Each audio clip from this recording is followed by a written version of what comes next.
or the ocean. I'm at the bottom of the sea. I'm gonna stay down, down. I'm just stuck here in a dream. I'm at the bottom of the ocean. I'm at the bottom of the sea. I'm gonna stay down, down.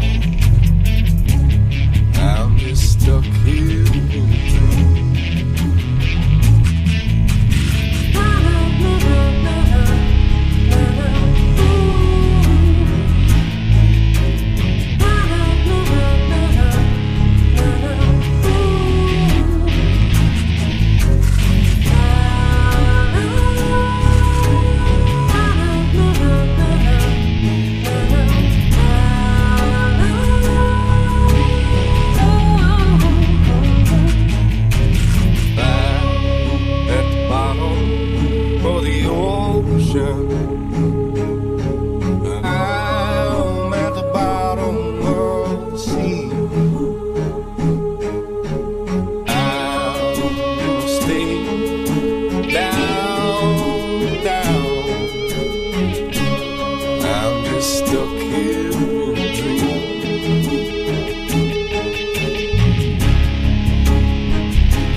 WTF Nation Radio. WTF Nation Radio. Hi, Lieutenant. How are you doing? Aw, did you find your land nav point, Lieutenant? Good job, Lieutenant. You get a Expert Action Badge. Put on your uniform right. Expert Action Badge. Show up to work on time. Expert Action Badge. Qualify on your weapon. Expert Action Badge. Badge of Action. Find your guidon. Expert Action Badge. That's right. Just doing your noble warrior task and drills, you get a Expert Action Badge. Each item sold separately. Batteries not included. Objects in mirror are closer than they appear. If conditions persist, contact a physician. Individual results may vary. Keep out of the reach of children. Avoid prolonged exposure to direct sunlight. Keep in a cool, dark place. And please enjoy the show. Shots. Shit in a bag, Pogue. Badge of Action. The voice of U.S. Army. WTF Moments. This is WTF Nation Radio. Action Badge. Freedom is the right of all sentient beings. This is a public service announcement from C.T. Fletcher. I will not contribute to the pussification of a nation. Get your punk ass out there and work for it, motherfucker.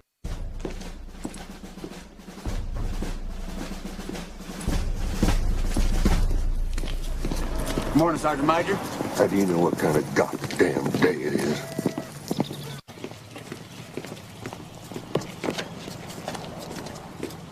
Beautiful morning, Sergeant Major. Are you a fucking weatherman now?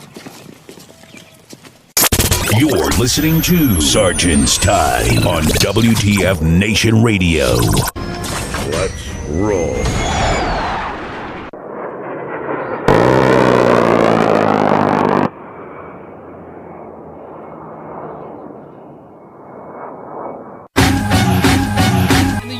Javelin 2022. Casting deep within the mountain complex or the basement of the Pentagon, beneath the food court in the center of the freaking projects. This is going to be a different format. I know a lot of format stuff we talk about. Sergeant's time, we have military news and stuff like that. This is something to me that I feel is kind of time of the essence, and this will be later. In about an hour, we're going to have the fiancé of Madalyn Coulter coming on. You guys know that her life was taken about a week or so back, and he's going to be here to tell his story, and what happened on that day. And this is part one of a two-part series where I'm going to be talking about, and this is going to get some people's feathers ruffled, but everyone likes to fucking talk about the 22 a day. Everyone likes to talk about, I got your 6, but it only seems to be played upon and preyed upon when it's a convenient fucking matter. And I'm pissed off about Congress today, not signing a fucking bill that has to do with helping veterans and burn pit legislation, and it just got me all fucking. It just got me all fucking riled the fuck up. So I'm in a fucking mood. One of my things that I fucking can't stand is when, and this is just my opening monologue, I guess you'd say. One of the things that I can't stand is when you always got the veterans that scream at you and say that you hate veterans, you don't support the veteran community because you don't spout the continuous thank you for my service, thank me for my service, I got your 6 and 22 a day. But then when somebody uses that as a fucking excuse to do something stupid, then all of a sudden that individual is eulogized for PTSD issues and all that. And I don't fucking like that shit. I was just talking to a good friend of mine, deployed down range. Great friend, brother. I consider him my soft brother. He's a good dude. Me and him were just talking about how one of the things about the greatest generation, how they came back from World War II, they just decided to come back and really, really quiet about their service. They use the positive traits and the resiliency of their military service in World War II, whether it be in Europe or in the Pacific, and carried those positive traits to the younger generation, which is why we call them the younger generation. My biggest thing is that where did we fucking go wrong with this? Where did we go wrong with the greatest generation mentality where we came about using 22 a day and I got your 6 as fucking clout? And I fucking hate it. Especially when it's somebody who is so loved and someone who everyone would thought could be respected, and when they do something heinous, there's no fucking way it has to be PTSD. There's no fucking way. Stop. I've said this before, and I had a fucking angry phone call one time on air when I said this. So it's like when you point a weapon at a cop, you can't use fucking PTSD as an excuse. You beat your wife, or you child abuse, or you do drugs, or you kill somebody, you take another life. You can't fucking say because it's PTSD, we got to forgive him and eulogize. No, you could be a veteran and a complete fucking asshole at the same time. It's a scheme. Oh, there you go. Fucking somebody just said fuck it right there in the comments. It's a scheme. I literally think that if you really wanted to fucking have a better Vin mentality, like our friend Vinny from the Mayans, Vince Vargas, better Vin. That's why we always say when we introduce the show, broadcasting live from the Functional Veteran Center of Excellence. You kind of have to fucking say that. You have to say it. Functional Veteran Center of Excellence. Hey, I got it. There's some veterans that want to be left alone. Hell, I want to be left alone. There's days where I don't feel like I don't want to talk to anybody. Everyone has those days, as a matter of fact. But now it's been molded into some sort of industry, almost like a grievance industry, to where now, especially now that that we're coming up on the anniversary of the withdrawal of Afghanistan, it's pretty fucking, it's infuriating to see veterans going after each other. It's almost like they're trying to gain. I feel like I have to be the dad to break people apart on some of this shit. It's like, hey guys, shut the fuck up. Why don't you be quiet? Why don't you let's just back up. We're supposed to have the same fucking mission here. We're supposed to have the same fucking positive uplifting of improving veterans' lives and having veteran empowerment. It's not supposed to be because you said, because she said, and it goes back and fucking forth. Picky pepper out of fly shit on everybody's service on what exactly has happened in their past. I don't know what a lot of fucking veterans have done in their past. I take them for face value. It's almost like that veteran military, your word is your bond. If you say, hey, I did this and I feel this and I feel that, fucking A. I fucking feel that, hey, you're what you did is what you did. I'm not going to go after some of my veteran influence brothers and sisters and say, well, you didn't do this and you did it. That's your thing. That's your niche. That's your thing. That's how you pass that knowledge and passing that, showing that, hey, what you went through, some of it fucking sucked. Some of it was some fucking hard shit, but you persevered. Trode, that's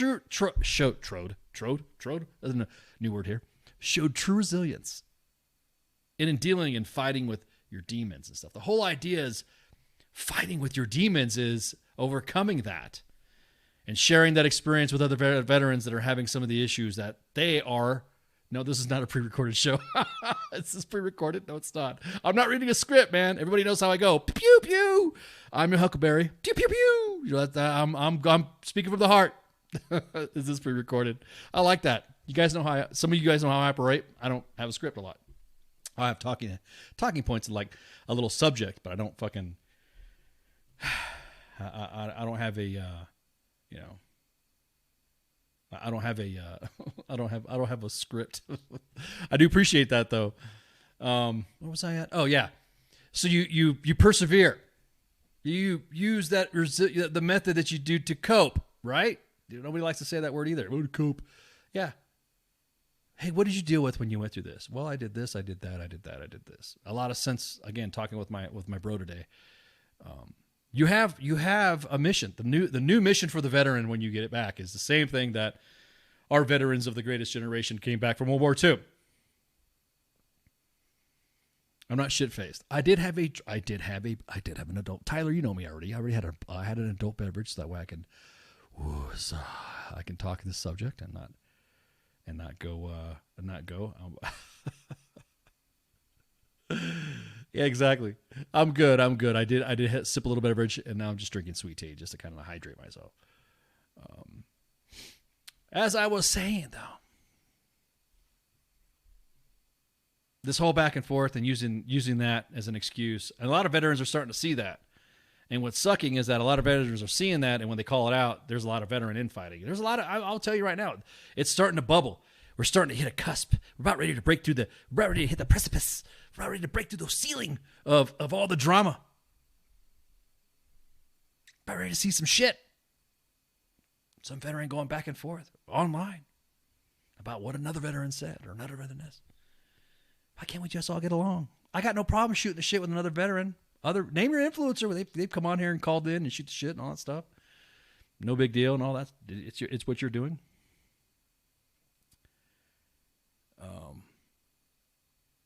Hey, Jess, there you go. There's a difference between getting folks to understand and making excuses for yourself.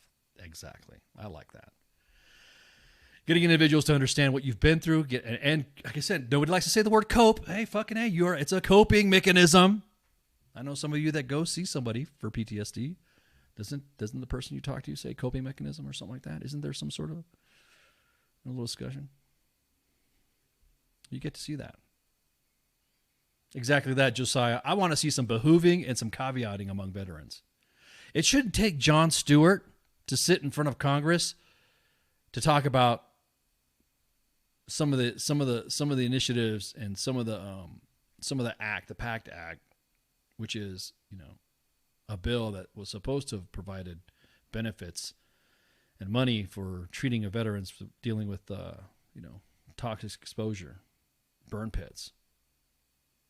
And it just fucking sucks, dude. It really fucking sucks to see all this drama infighting over the topic. And the reason why I'm doing this right now before Blake comes on is because what I don't want to do is I don't want him to feel uncomfortable. I want to be able to tell a story. He can hear it. He can see where I'm coming from. I've already spoken to him before, and I'm kind of like, oof, man.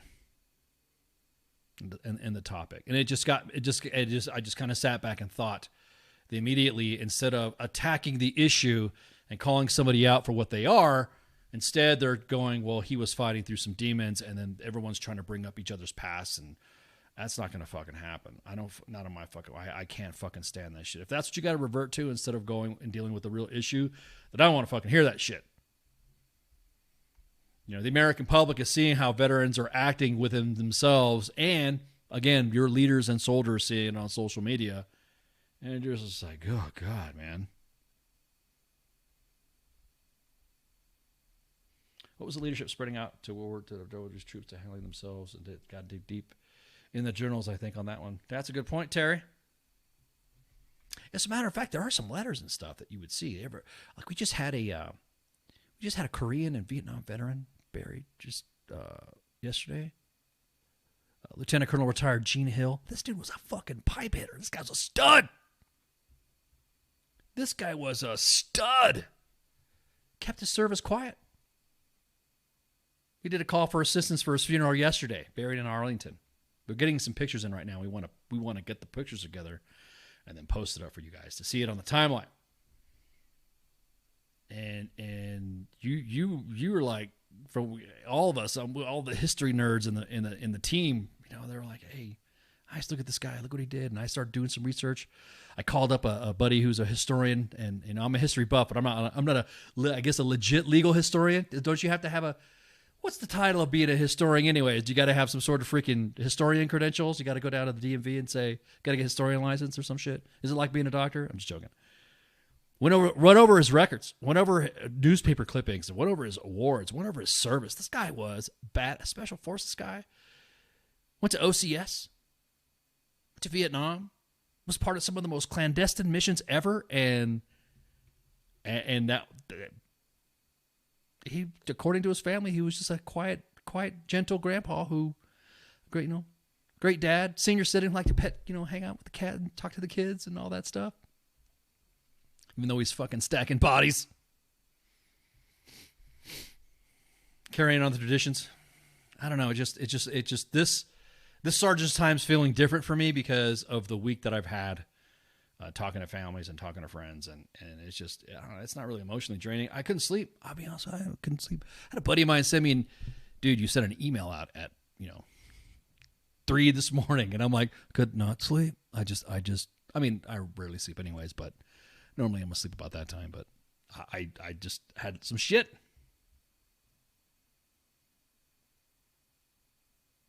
I just had this shit on my fucking mind. How do we as a veteran community come out of this and say to the American public that we're not as broken as we like to say, or how we do it? Well, we got guys that, like I said, like to grift off that shit. I'll say it.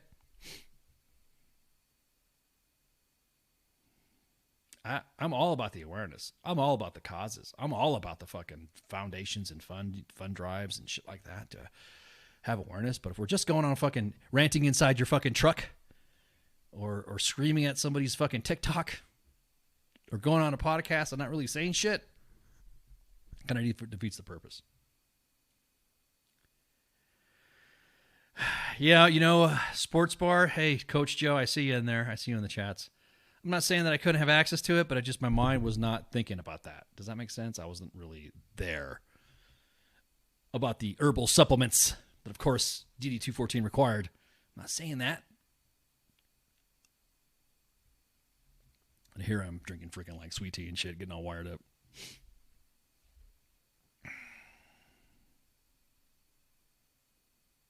I don't think the community as a whole did anything wrong. Can't speak out about something you don't know anything about. I'm not saying that. I'm not saying it's the community, the whole community. I'm just saying the perception of the veteran community right now. Think about it. You got guys on social media that troll you for wearing your fucking dysfunctional veteran t-shirt. Or I am the storm, or I'm the wolf, whatever the fuck t-shirt you wear. That's the step. We get stereotyped already. You're gonna grow. What are you gonna do? What's the veteran starter kit beam say? You're gonna buy a Tacoma or 4x4, buy some plates, buy a plate carrier, grow a beard. Then what? Put I got your 6 on the back. Yeah, exactly. But I got your 6 in the back of your truck.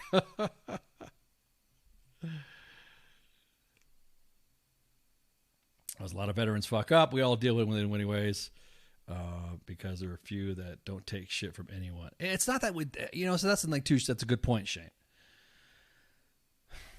A lot of veterans do. A lot of veteran groups, they're positive in that matter, and there's nothing wrong with them pushing back to say, "Hey, look, that's false. You can't say that. That's not true. We are not like that." But we're gonna have to come back after 20 fucking years of fucking fighting, of doing Infinity War, and then having to change the optics of what the American public. Now, mind you, amongst veteran groups, we all know there's jokes, memes, break balls. We talk shit to each other. Meme about me. I had a meme about me. I laughed my fucking ass off. I had a meme of seeing friends with the other memes and laughed my ass off. Don't get the ass. My volume goes 99 to 4. That's because I'm very soft-spoken sometimes, and I don't want to like put my mic way out, screaming where I'm peaking, and the next thing you know, everyone's like, "God damn, dude, you blew my speakers out." Blake Smith's already in chats. He's already shooting the shit. He's already in there talking to you guys. That's cool. That's good to hear. Yeah. So this is some of the shit that I was thinking about. There's nothing wrong with fucking talking about it. See, that's the thing. I already got some people already getting offensive a little bit in the fucking chats. Not offended, but want us to use the words that they say, trigger or something like that. Triggered.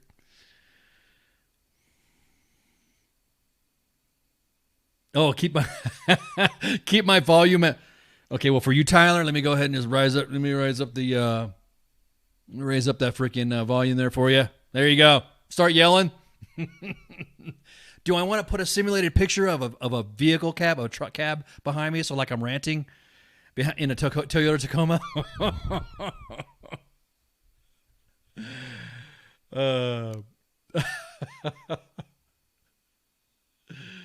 Oh man, what happens when you're offended? Nothing. Well, I mean, what was it that Jordan Peterson said? That you might end up getting offended in your research or something like that. He said that how could you not be educated if you're not going to be open to being offended? There's going to be some things that's going to bother you.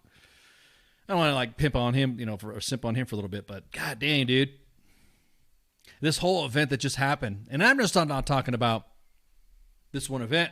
There's also other events that have happened.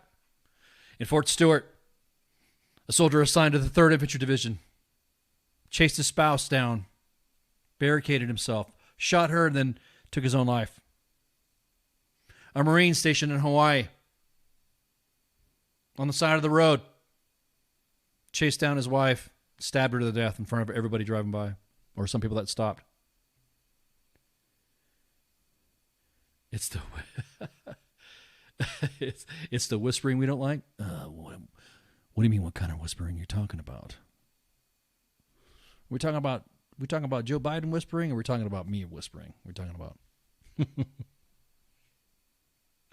artillery. That explains it. Artillery. I cannot hear you. But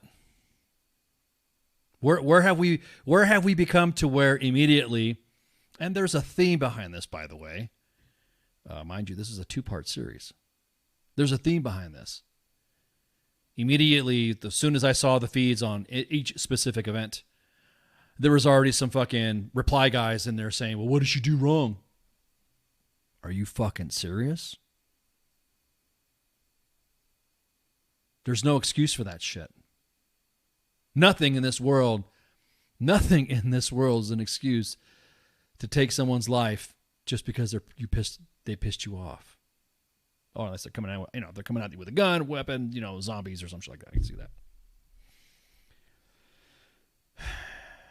So, that was my ice rant. Not too much. I mean, of course I had to turn up the microphone because people were like, whatever. It's one of those things when people say that when you're mad or something like that and you get really quiet and you're just like calm. That entire monologue was not recorded and was not scripted. So there you go. Let's go through for today's news. Did you guys check out the TL?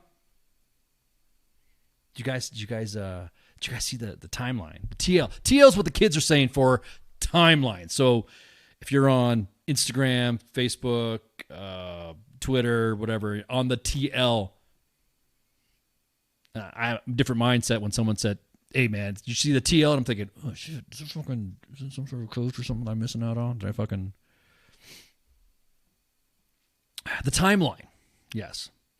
So to put the rumors to rest, yes, that was Jose that posted that story. Jose was in the mix at Fort Carson with the SFAB. Yes, the SFAB. That's fabulous. It's time. Yeah, exactly. It's fabulous. Reporting from Fort Carson. We did have our esteemed reporter out there, but he wasn't really under the Jose premise because we wanted to wait until he got back from his story. It's fabtastic. That's it. The fab. All the fabs. It's okay, I'll do it. Hang on. Oh, man. That's fabulous. Everyone's there. Exactly. Drop your jokes in there. It's time for the fab. It's fabulous. Should I play some techno music? Because oh, man. I remember you guys like messing with me because I was playing that earlier with some techno when I was doing the S Fabulous skit, which I think is pretty cool. So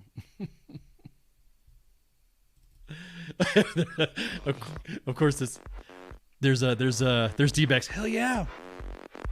Hey, some S Fabulous news.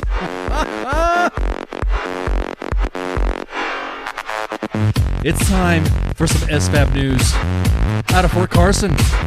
Yes, sir, baby. Seems the commander there is threatening individuals for not attending a ball. Claim warrants. I don't know, man. So let me just, if you guys are not paying attention, or if you don't follow U.S. Army WT Moments on Facebook or any other stuff, and you only come out just to listen to the podcast and what we talk about. So we had to do some digging. We had to find out what was going on. And there's a command team at 3rd Squadron 4th Security Force Assistance Brigade. Jason, you thought that was playing the music? What's up, brother? So I'm just going to read some lines from the report. Now, the commander appears to think that it was okay for force reprisal action on those that didn't attend this precious former ball. Just 2 weeks shy of a deployment. This is the same weekend that all soldiers were scheduled to be granted a 4-day pass to spend time with their families before departure. As you can imagine, ticket sales has not been going good. Well, duh. Everyone's getting ready to leave, right? And there's time off.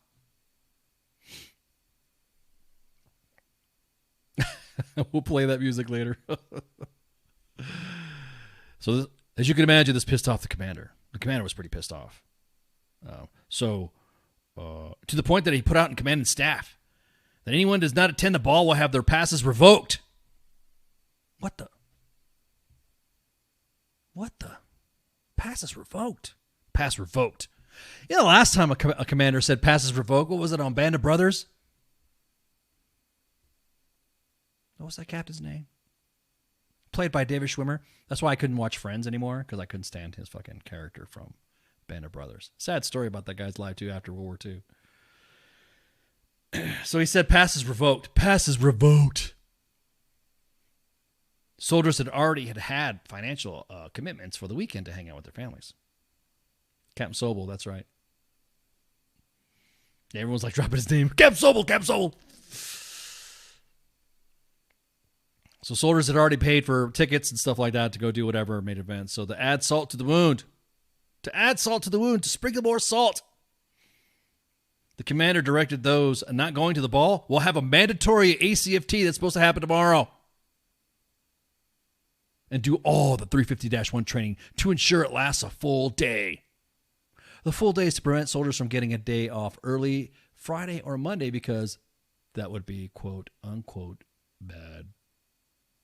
So this is the recent issue within the toxicity of this command team. The commander is already under investigation for violation of Army policy from their last FTX. Oh, I know the details, but I don't. Yeah. Ooh, juicy, juicy, juicy. I think the team is waiting for those details to come out to post those details, but already investigation for something they did during an FTX. The CSM likes to berate and belittle the civilian support staff by locking them out of their building. Ooh, doggy. Lordy. They are literally on the brink of walking out in protest to stage pro. Could you imagine? Look at this. Civilian contractors and civilians, Army civilians, they're about ready to fucking walk out on strike. I've never heard of this.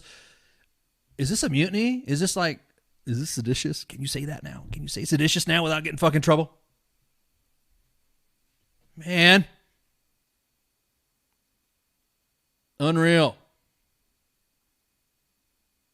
So also, just to kind of let a little background on this, the commander was also previously the commander of 3rd Squadron, 3rd Cavalry Regiment at Fort Hood, prior to assuming his 2nd Battalion command.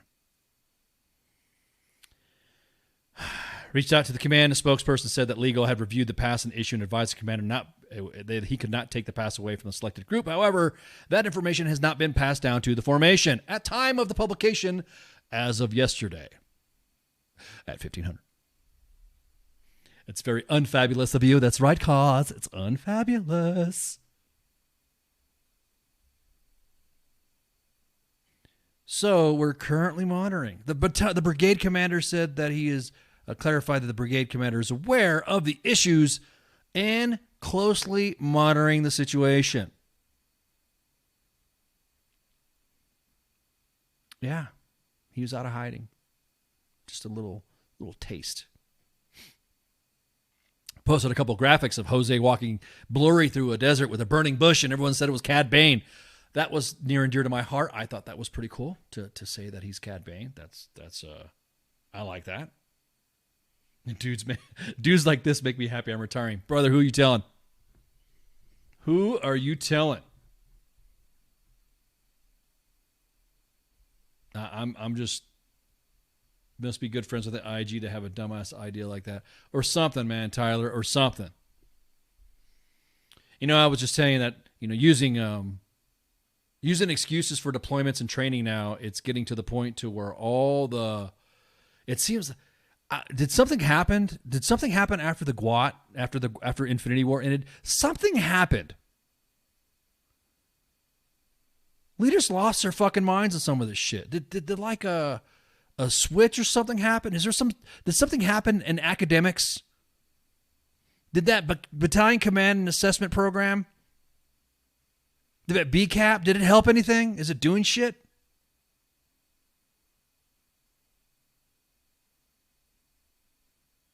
Guy who made references to Vanessa Guillen's death, talking about how to kill somebody with a hammer, and report was released that she died by getting killed by a hammer.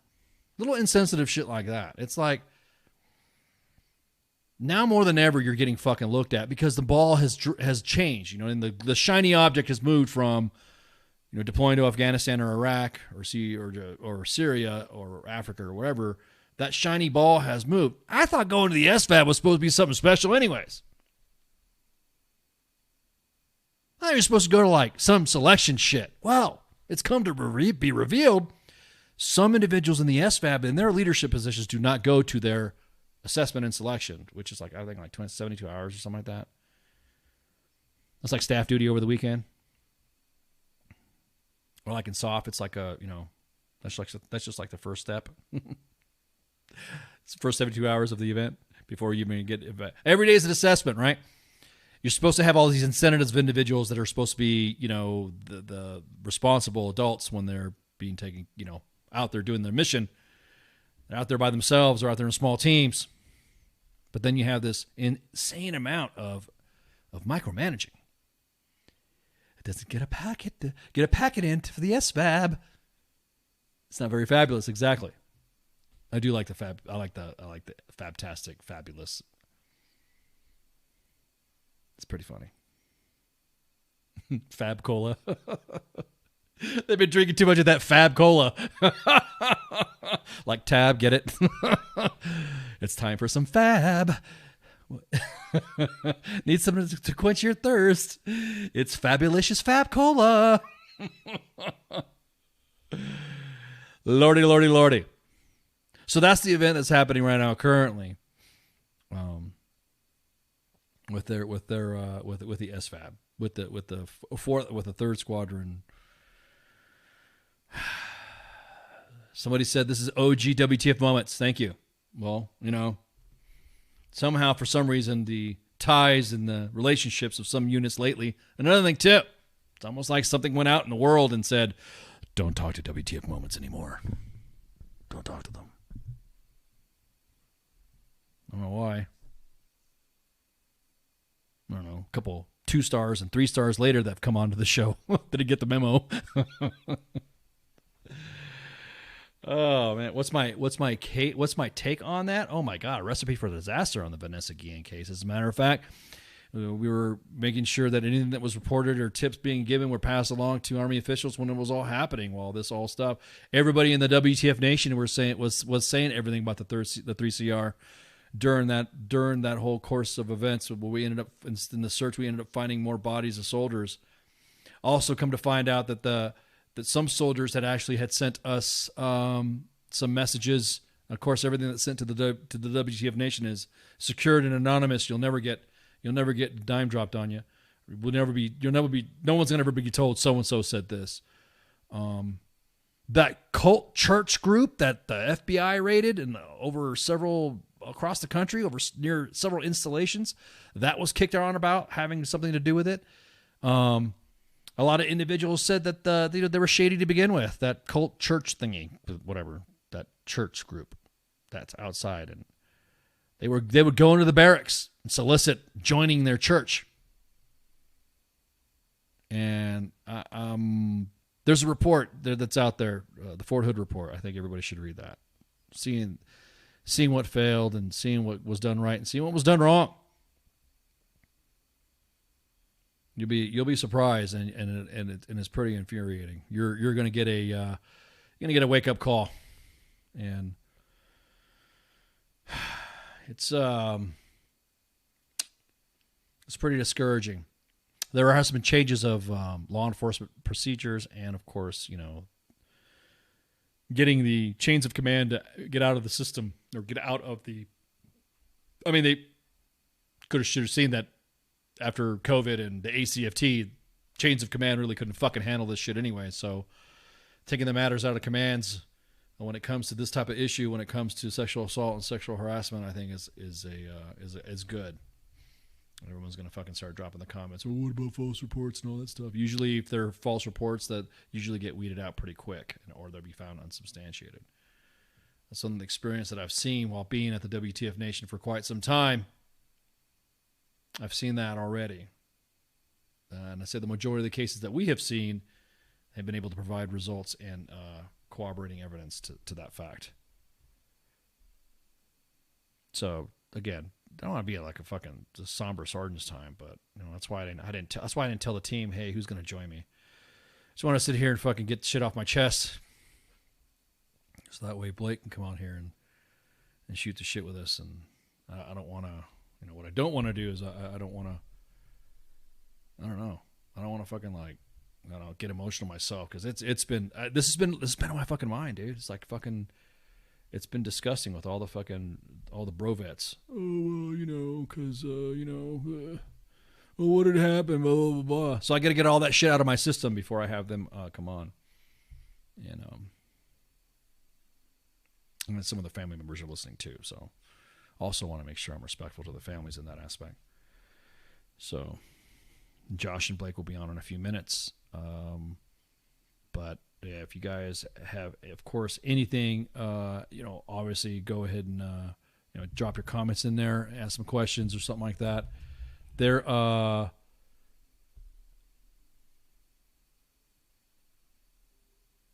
do I say this? There's going to be some limits here. Going to be some left and right limits I'm going to put out. You guys fucking badgering the guests when they come on, or throwing some fucking disrespectful comments, I'm just gonna fucking I'm gonna ban you from the stream until we're done. If you can't fucking get straight. So Just want to get the story out. Get Madalyn's story out.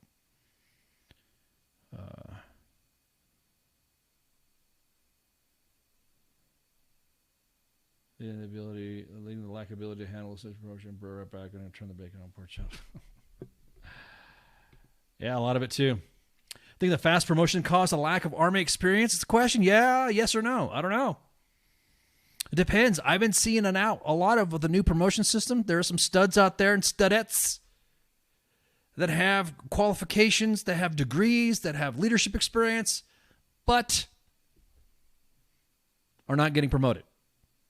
Now, some that are great leadership and experience and all that stuff that don't have that high education. I'm not saying it's a discriminator, and they don't get promoted. So there's something's wrong with the promotions. There's something wrong because I'm seeing people's OML numbers go back and forth. Some individuals have an OML number that, for instance, is like 70 or something like that. Then next thing you know, bam, 110 or some shit like that. I'm like thinking, what's wrong with me? A lot of my former soldiers and a lot of other service members that I've served with before in other units ask me if they're fucked up. No, you're not fucked up.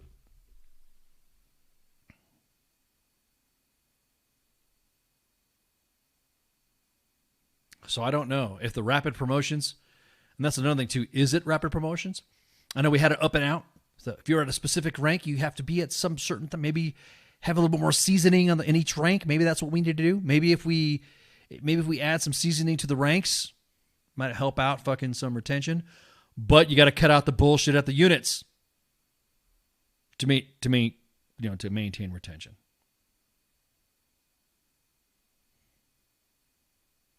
Well, thank you, Nadine. Appreciate it. From Indiana. We drove through that state.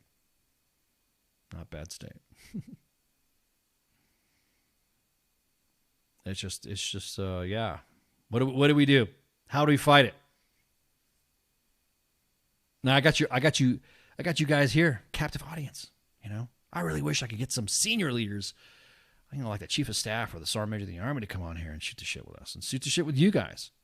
I know some of you guys that are in the audience that are in the military right now, you don't want to see no fucking symposium or some shit. By the way, AUSA was having a day at Fort Bragg. Oh, the Fort Bragg, back at Bragg. Happening in Fayetteville, North Carolina. I know you guys don't you don't want it controlled. I know what you're saying. I get it.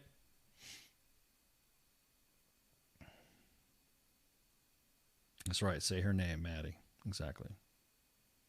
You don't want this controlled shit. You want fucking legit answers is what the force is asking. That's why it's really weird to have the ability to speak to you guys, and I don't know why they don't want to come on. I'll just be honest with you right fucking now. I don't know why they want to come on.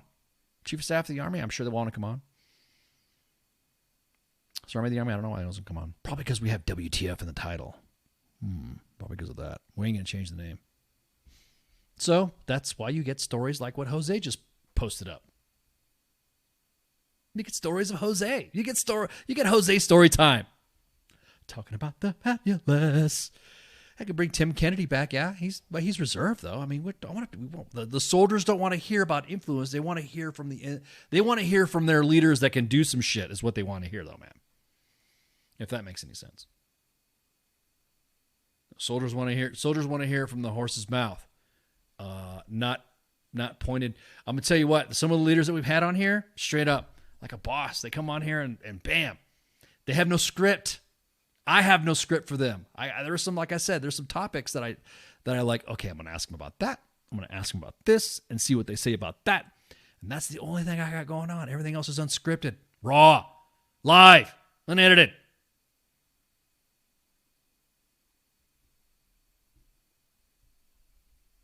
Troxel was on here. Yeah, sir.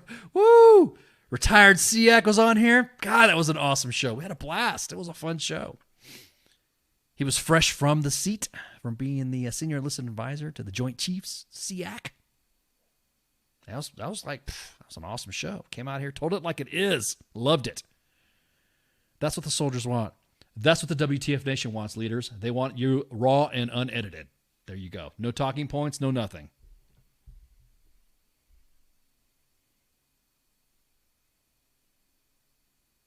Mattis would be awesome, yeah.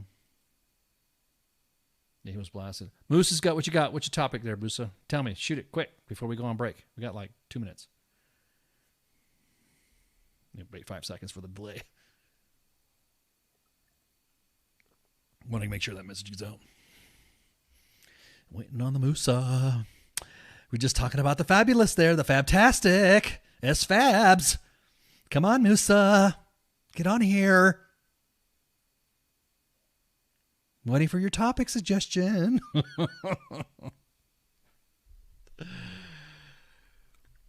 Oh my God, I know, dude. We just talked about that for the first part of the monologue a little bit about Congress killing the burn pit bill. I'm going to see about getting Jon Stewart on here so he could shoot the shit with us, because the news media that a lot of individuals don't look at are not looking at the right, the wrong set of eyes are looking on the wrong set of media. I don't know too many veterans and too many of you youngins that go on C-SPAN to look at shit. I don't know how many of you youngins go on in different, cable news networks to see. I want to have Jon Stewart come on here and tell the story about what happened with the bill. But hey, I'm going to tell you what, Congress just fucking sucks, okay? I'm just going to say it. Congress just fucking sucks. So, yeah, I hear you, Musa. I'm right there with you, man. I was pissed when I saw that fucking bill.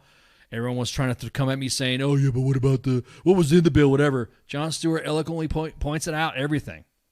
I think Jon Stewart should run for candidacy for some office. Probably not Congress. Maybe he should just be like the congressional shit poster, like the guy on the side that advocates more, because he's advocate more for veterans than those fucks in Congress.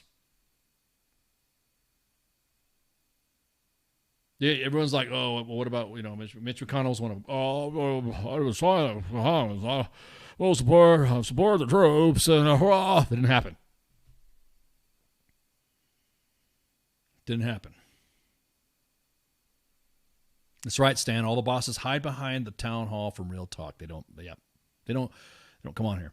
And like I said, I will say this: mad respect to the general officers that have come on here and discussed it, unadulterated, raw. Love it.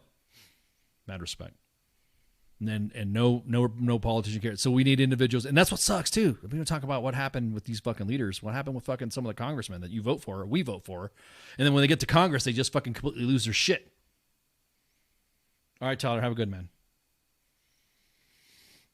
All right, so we're going to take a break. Got to do some tech setup for Josh and Blake to come on here and get ready for a show, because again, I'm this was last minute. This was put together at the last and that's why there's no graphics, no nothing, no nothing. So you guys just stand fast, and we're gonna get this shit set up. With that, it's gonna be like a good 6-7 minute setup, almost 10 minutes setup, and then we're gonna get right to it. And then once we get right to it, it's gonna be I want to ask you guys in the comments, man, to fucking mind your P's and Q's, because I have the controls, and I'll just ban you for the fucking broadcast. And then you can come back and later, but then I'm going to scold your ass if you disrespect. So, all right. So, stay tuned, and shots. We'll be right back. WTF Nation Radio. WTF Nation Radio. Take it from me, Ice. You can't just float around space not caring about stuff forever. The voice of U.S. Army. WTF Moments. This is WTF Nation Radio. Shit in the bag, Pogue.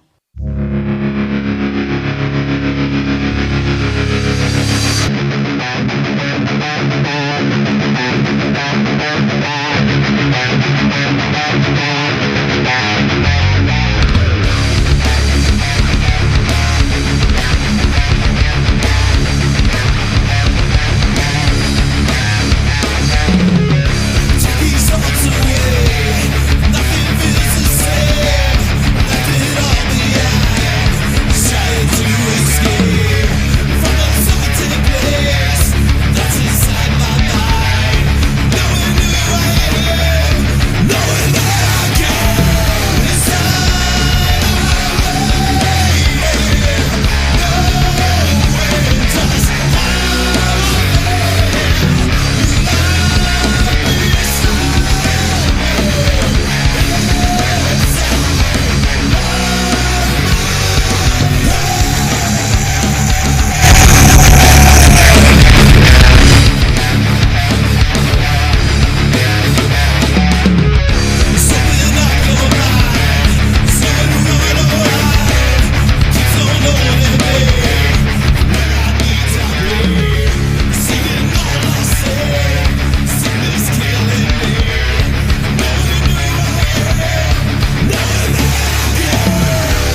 I am here determined to stop this future atrocity. This station is now the ultimate power in the universe. I suggest we use it. The voice of U.S. Army, WTF Moments. This is WTF Nation Radio. I find your lack of faith disturbing. Everything stated on WTF Nation Radio is to be considered the opinion of the person that stated it, and not an official representation of WTF Nation Radio or U.S. Army WTF Moments. Price does not include tax, title, or license. Some assembly required. Each item sold separately. Batteries not included. Objects in mirror are closer than they appear. If conditions persist, contact a physician. Individual results may vary. Keep out of the reach of children. Avoid prolonged exposure to direct sunlight. Keep in a cool, dark place. And please enjoy the show. Shots.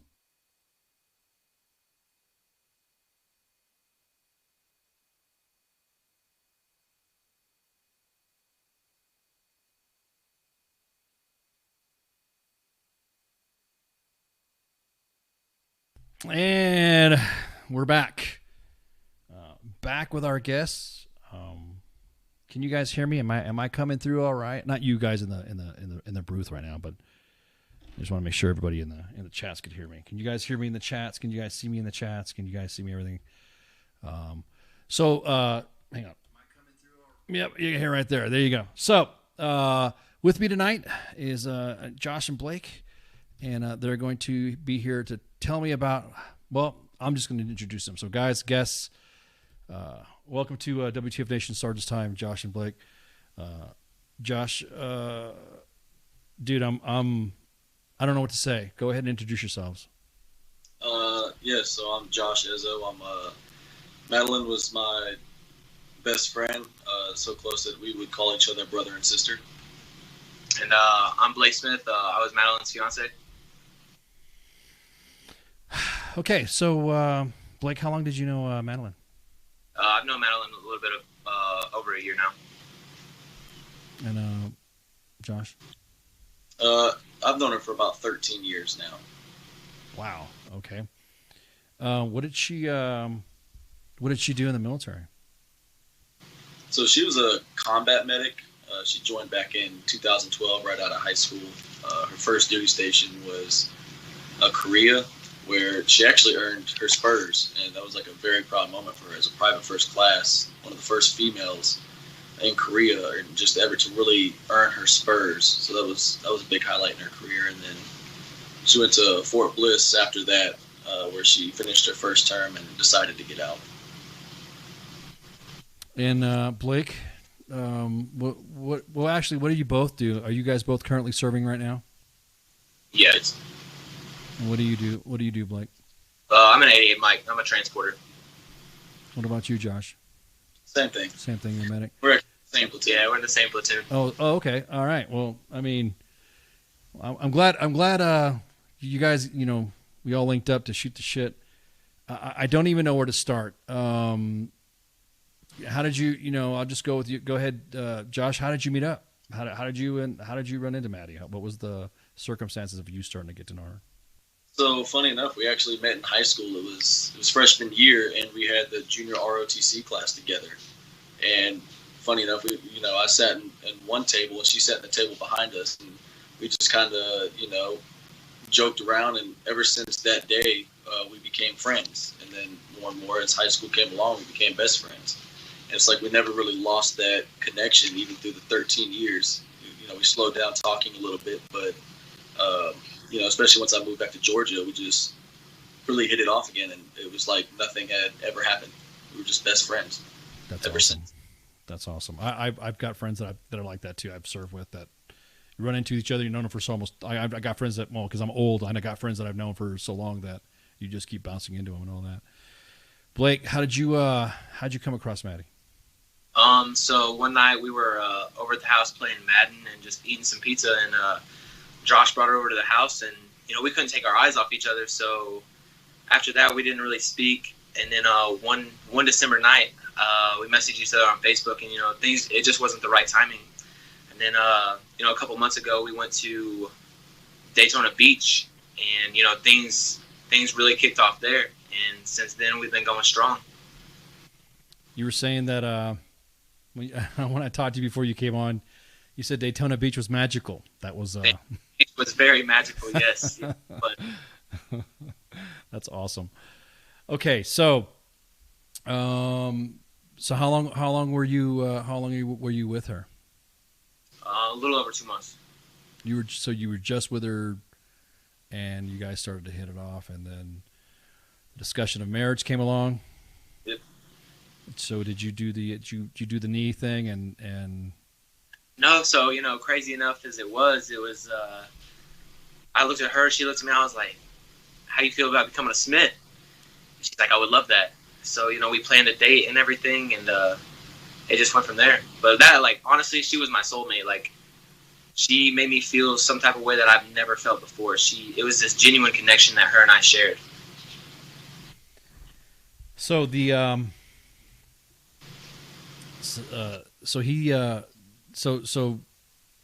Josh, what was the reaction when since you guys were all friends, what was your take on all that? I mean, you're like, yeah, go for it, dude, or what are you talking about? What's the? Funny enough, the whole Daytona trip, that was actually a me and Madalyn trip that we had planned out together. And then I told Madalyn, I was like, well, Blake can come. And she sent me the little eye emoji, that everyone sends. And so I messaged Blake, and I was like, hey, you want to go to Daytona? Madalyn's single. His response was, where are we staying? I honestly, I've actually been. I saw the way that they looked at each other a year ago. I seen the signs from the beginning, and I love Blake as a brother. I love her as a sister, and I thought that they were good for each other. So I definitely supported both of them. That was the whole reason of getting Blake to go there, was to try and get them together. To be honest, and now whenever Madalyn sent me the picture of her pregnancy test, and then she called me, and I told her I didn't believe her, and she FaceTimed me and showed me in her house that it was hers, I hung up on her. Funny enough, I hung up on her, and then I called our other best friend, Doug, and I was like, dude, you got to hear this. And so I called her back. And I was happy for her. It blew me away. It just caught me by surprise, but I wanted Doug to be a part of the conversation as well. So I was very happy for them. All right, Blake. So Josh basically set it up that you guys hang out and all this. Did you, once you got the word that you guys were going to be hanging out at Daytona, what was was there high fives all around? You were happy as hell, right? Well, yeah. So I got in the car, I drove to Josh's house, and we're sitting there on the couch talking. He's like, I asked him, I was like, does Maddie know I'm coming? And that's when he told me what he had just said. And I was like, you know what? I'm about to hit it off this weekend. Just watch this. He said, all right. So we get to Daytona. We pull in and everything. And the whole group, we're just sitting there watching TV. And, she's dropping hints and everything. And she's like, man, I really need to meet someone new. So Josh is in the middle of us. We're all sitting around talking. I reached over. I said, hi, my name's Blake. And I shook her hand. And she thought that was the funniest thing ever. She already knew you, though, right? She already knew me. I was just trying to be funny. You're just trying to be funny and have some sort of chivalrous moment, right? Yep, that's exactly what it was. So now, Josh, you probably have some familiarity with her experience getting out. What did did she tell you about ETS, and did she talk to you about ETSing? What was the what was her thoughts about it? Oh, she loved the Army. She said it every day. She wished she could still be in. She misses it so much. She loved it so much. And she loved her job. She loved being a combat medic. You can ask any of her sisters and Blake. She just wanted to give anybody and everybody an IV. Oh yeah. That's like a medic trait. I know. I got a good friend who's a Ranger medic, and that's all he wants to do is freaking, Ken, you could put it here, right? I'm like, dude, just stop. Yeah. Yeah. He was just like, give you an IV, and you're like, no. Yeah, exactly. But so she didn't want to get out, but she made that decision back then because she was hurt. She was getting VA disability because she really was hurt. And on top of that, she ended up having a baby while she was in, and trying to do. Back then, she was previously married, so they were doing dual military, and it was too much on the family at the time. So she decided to make that decision to just go ahead and ETS and raise their beautiful baby. So then she ETS'd and got to she stayed obviously in Georgia, right? That's where she ETS from. Well, she actually ETS'd out of Fort Bliss. Okay. They were there, and then they PCS to Hunter Army Airfield over here in Georgia. Okay, so I want to. This is going to be the hard part for all of us.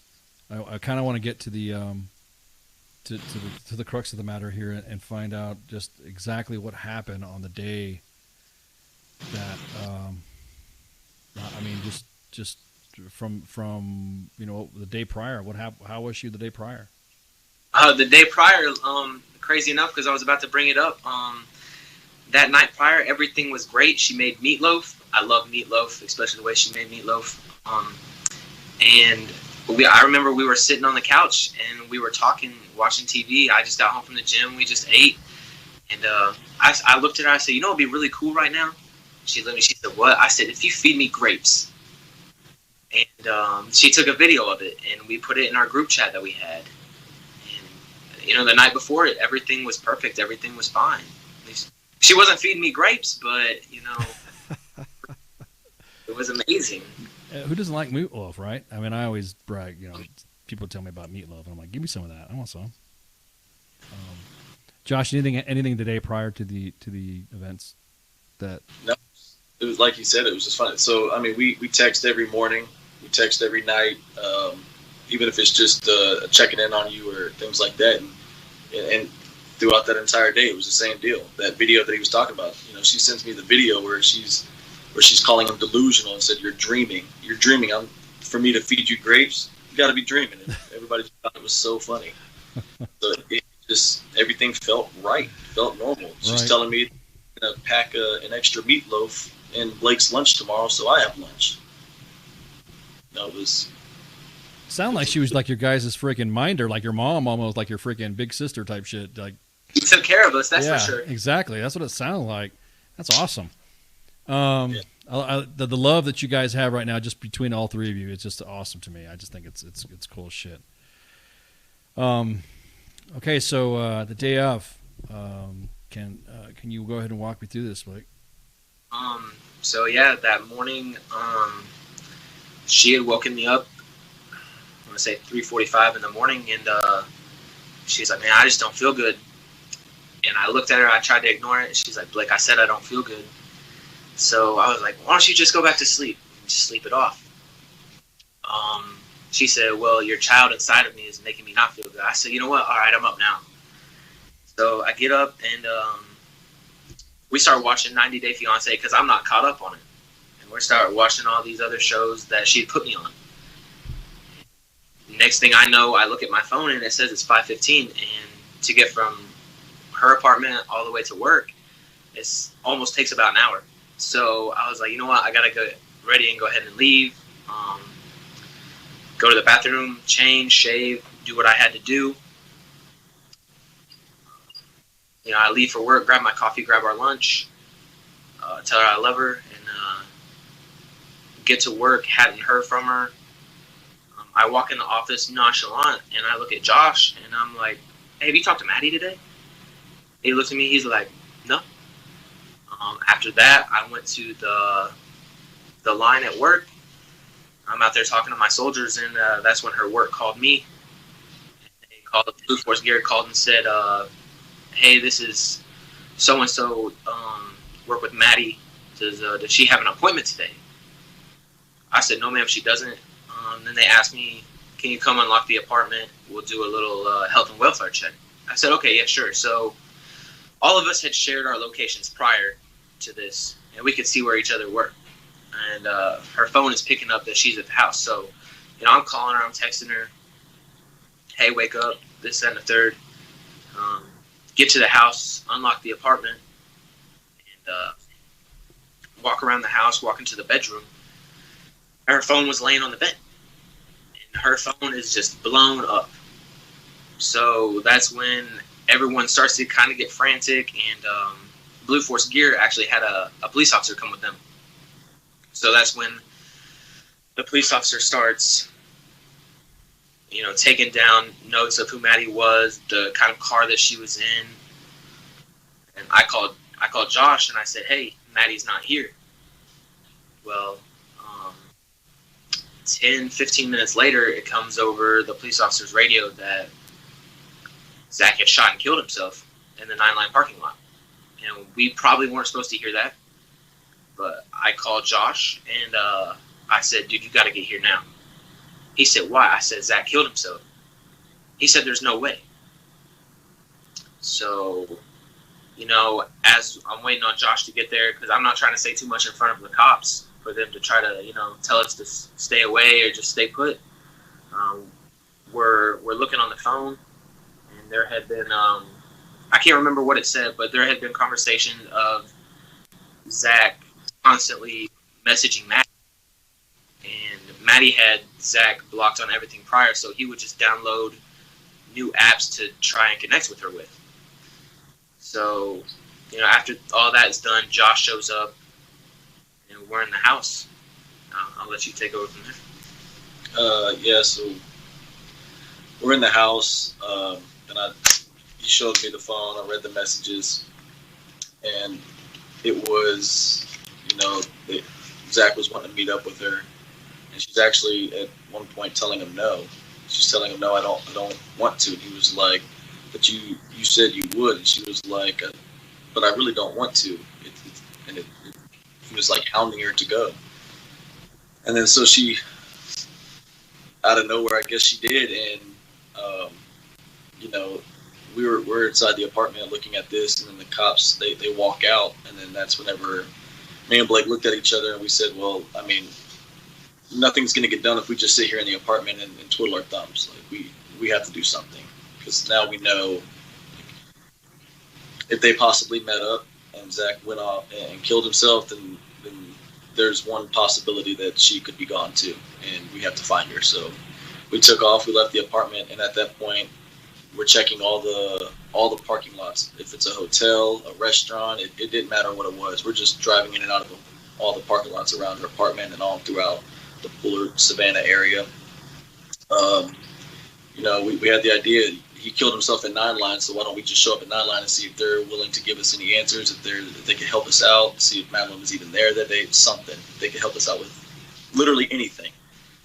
We get to 9 Line, we walk inside, we talk to the lady at the front desk, and we ask, you know, did you know Madalyn? And she was like, no, I don't.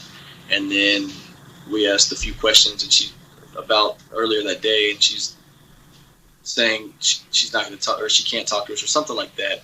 And we were like, listen, we know about the suicide earlier, and that's whenever her eyes got real big and it looked like she saw a ghost. And then we asked again, so you do know Madalyn? And she was like, yes. I said, okay, have you seen her? Was she here at all? And she was like, let me go grab a manager. So she goes upstairs, she grabs a manager. Some manager comes down. I don't know who she is, but we just know she's some type of manager of some sort. She pulls us into a dressing room over there and says, let's talk privately. And then we proceed to ask her, like, have you seen Madalyn? And she looked at us and said, who?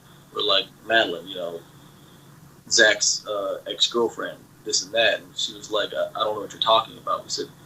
We looked her in the face, so we know what happened earlier today. We know about Zach killing himself in the parking lot. And then the same thing with her. She looked like she had saw a ghost, and her eyes were red. You could tell she had just got done crying.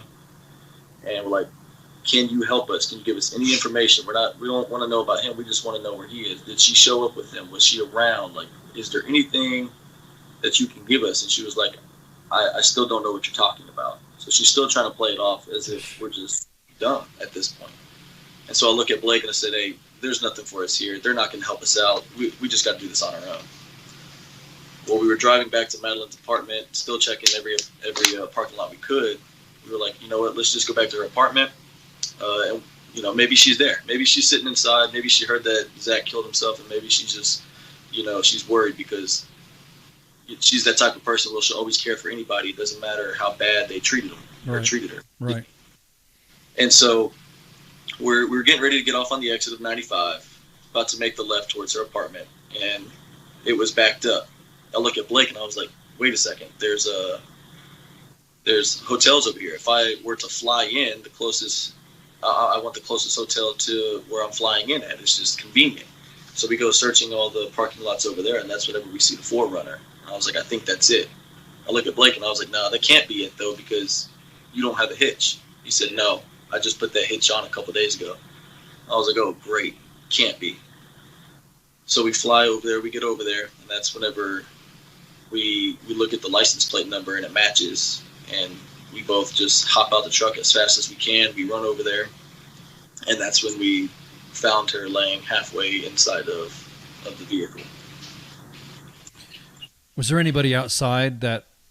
I mean, what was the environment around the parking lot? Did anybody see anything? Anybody say anything? It's like, hey, something's wrong, or no? There wasn't really any activity out in the parking lot other than like Josh said, after we had pulled up, jumped out of the truck and everything, the manager, or I don't know who she was, but she was screaming at us that we came in speeding, and that's when we told her that there was a deceased body in the car right there, and she becomes frantic and everything.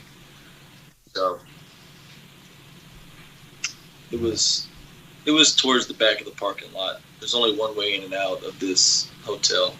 All right. So he chose the location in the very back where less people were willing to park, because next to that parking lot is just a bunch of woods. So it's not like there's more going on the other side. It's literally in a pretty secluded area. There were just a couple other cars in that area. Yeah, your guys' signal's kind of coming in a little bit off. Are you guys playing with your phone or something like that, or is there Wi-Fi okay? Start getting closer. How's that? No, it's because you guys are frozen. Oh. I can see your smiling faces, but you guys are, you're not talking. It's just you're. Let me see. Let's play some of this here. Let me see if I can get some of this up. Let me see. Is that better? Yeah. There we go. Yeah. Whatever you did right now is working pretty good. So, hang on. Let me just catch up with you.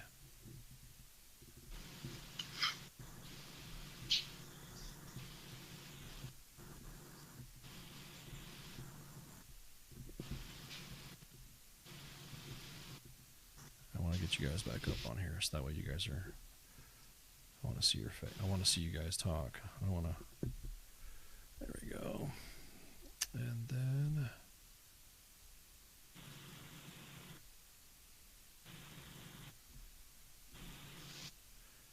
We're depending so much on tech, but then tech sometimes just dicks us up. So there we go. Look comes. Yeah, exactly. Audio is fine though, but your phone. I think your phone timed out is what it is. So there we go. I got you guys back on there. So with the hotel manager, they at that point did they realize that, oh shit, what did they do? I think at this point, because after me and Josh had ran over there and we had seen her, Josh first starts to assess the situation. He looks at me, he says, hey, just call 911. That's when the manager comes out, and I'm on the phone with 911, and then she comes out, she's asking why we're speeding, I just scream it out loud that there's a deceased body in the car. After that, she starts to, she doesn't come close to the car or anything. She just assesses the situation and how she did. I know this is gonna be a hard question to answer, but what was her state when you approached her? What did you guys see? She was dead. Yeah, she was. You can obviously tell that she had been gone for a while. She had been dead for a while. Her body was already pale, cold.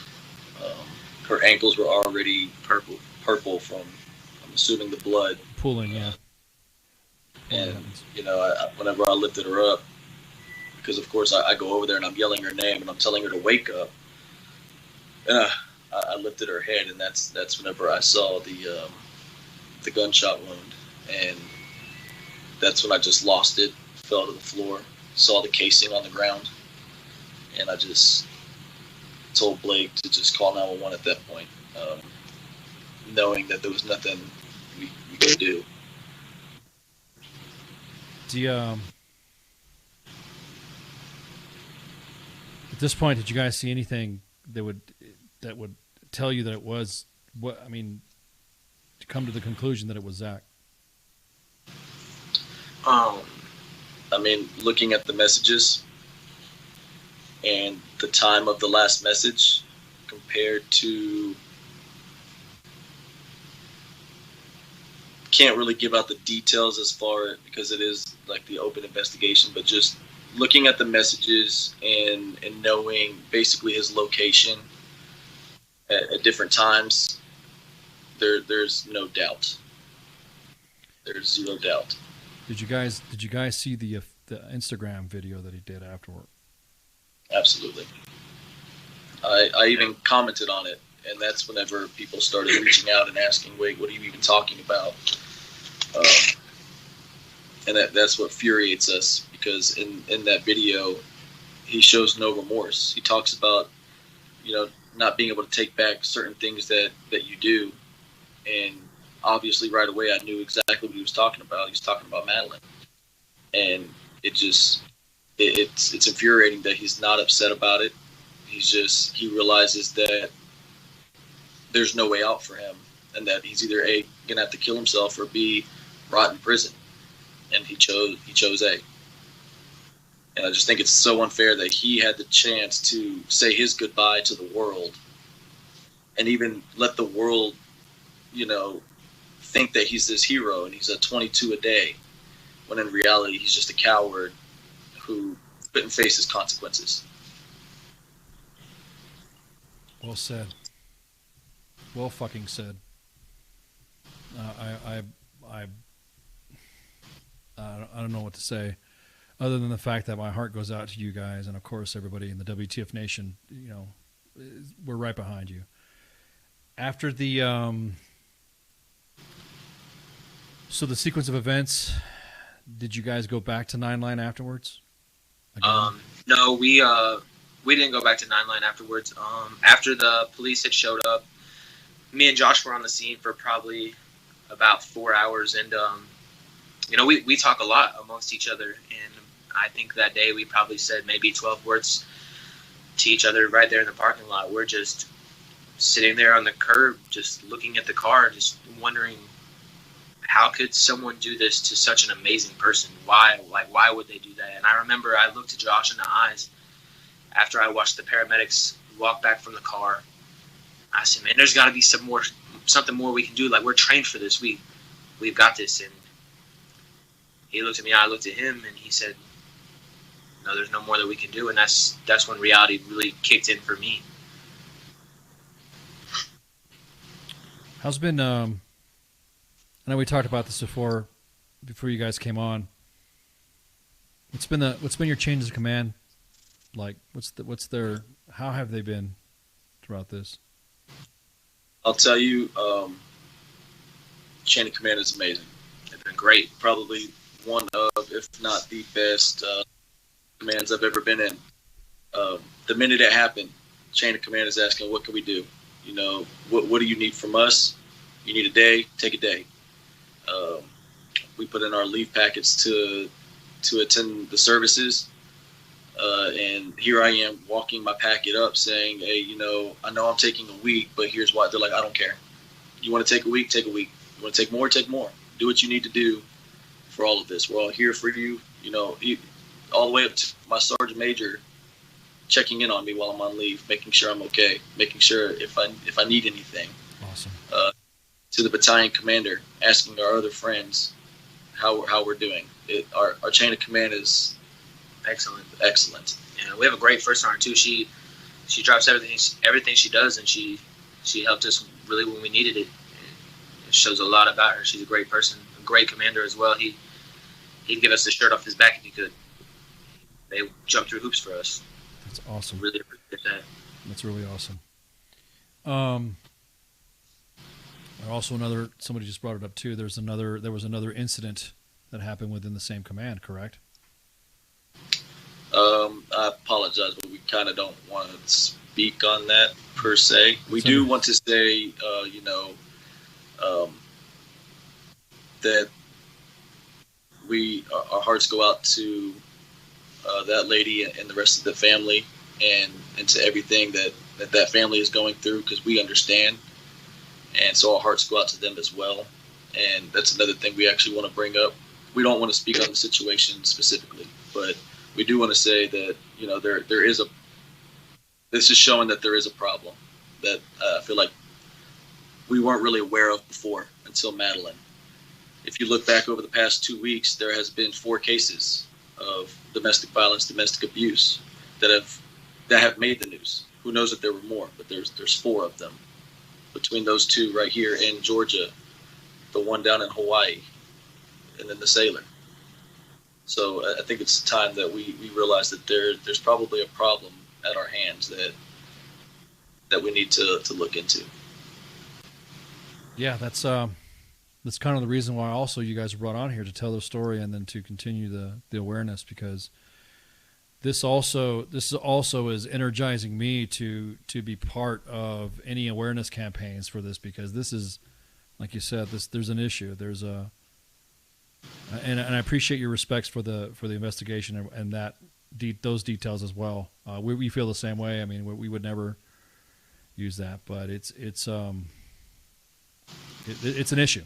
I mean, it's an issue. I don't know if it's an Army issue, an environment issue, a societal issue. It's just one of those getting to the details of it. It's hard because it just seems like it's happening a lot, if that makes sense.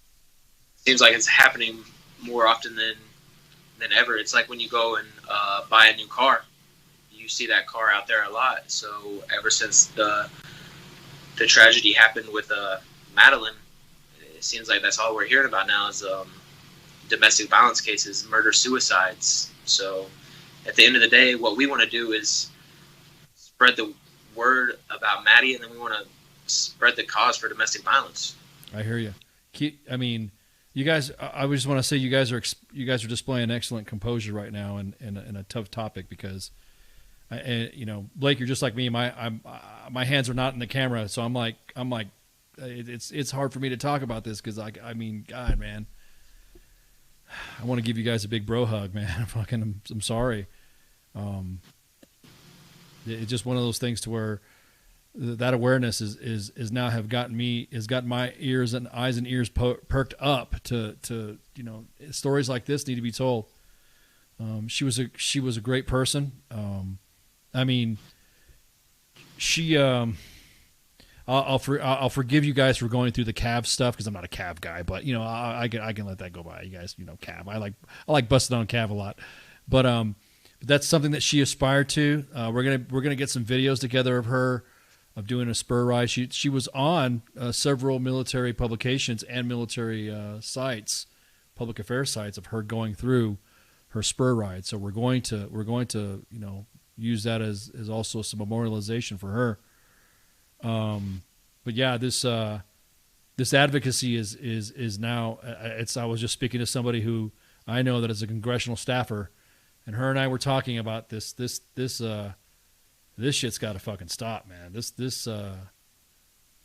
praising of, and that's another thing too, is like you said that on the Instagram account that, hey, it's not what you guys think, and that was some of the monologue that I discussed earlier. I think we're kind of losing grip here on who we're holding up as heroes or who we're holding up as, you know, it's infuriating actually. And it's always the victim that never gets discussed. It's always the individual in the other side that doesn't get discussed. And that's what's infuriating, because it just, to me, it's really sad that, because you guys, like I said, you guys are in the first of series of Madalyn. There's going to be more stories and more podcasts and more events that I'm going to ensure that it gets posted up. The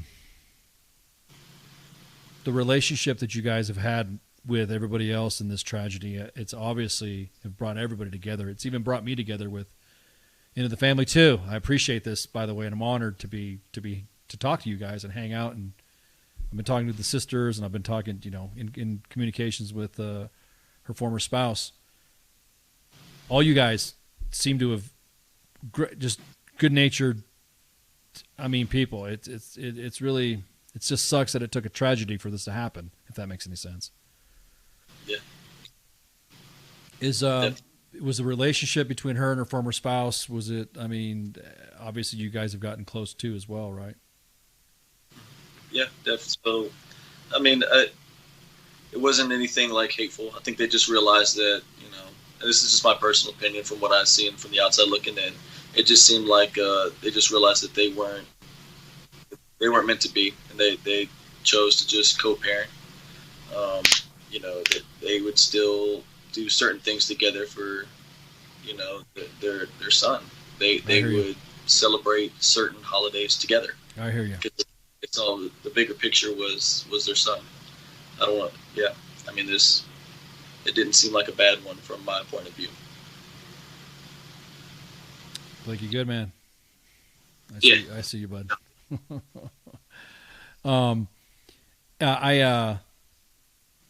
You guys, we have images that we're going to post later, and we're going to talk about the. She was buried at Florida National Cemetery, correct, in Bushnell? Yes, sir. Stop calling me sir, dude. I said you can call me Ice or Ken. Stop. You know. Yes.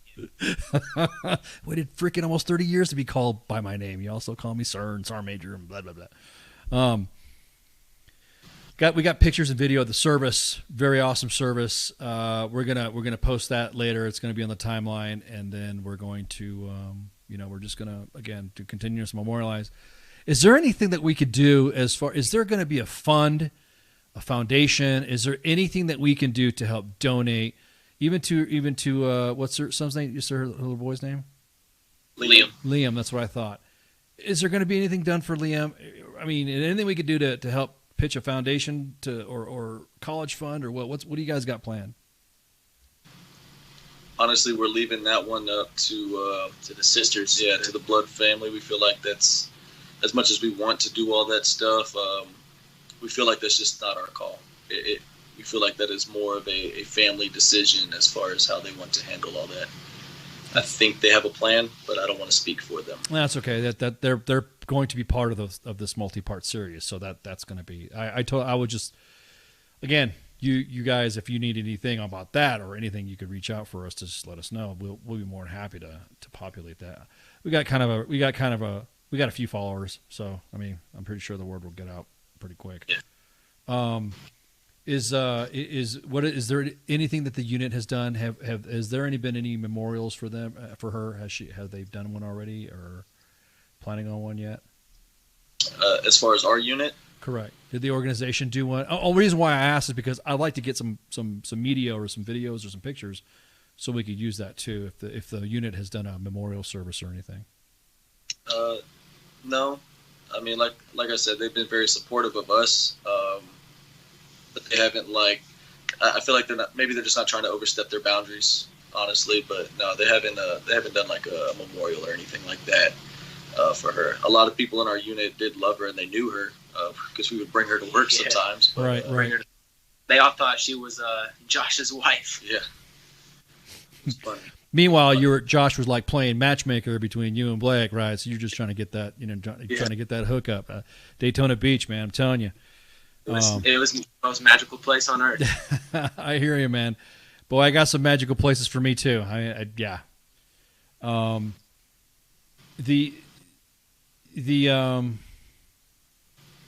did bring up another question too. She wasn't in the Army already, so she had worked already for 9 Line for how long? Do you guys know how long she was working for 9 Line? About a year and a half, 2 years. Yeah, I want to say it might have been about 2 years. I don't know exactly.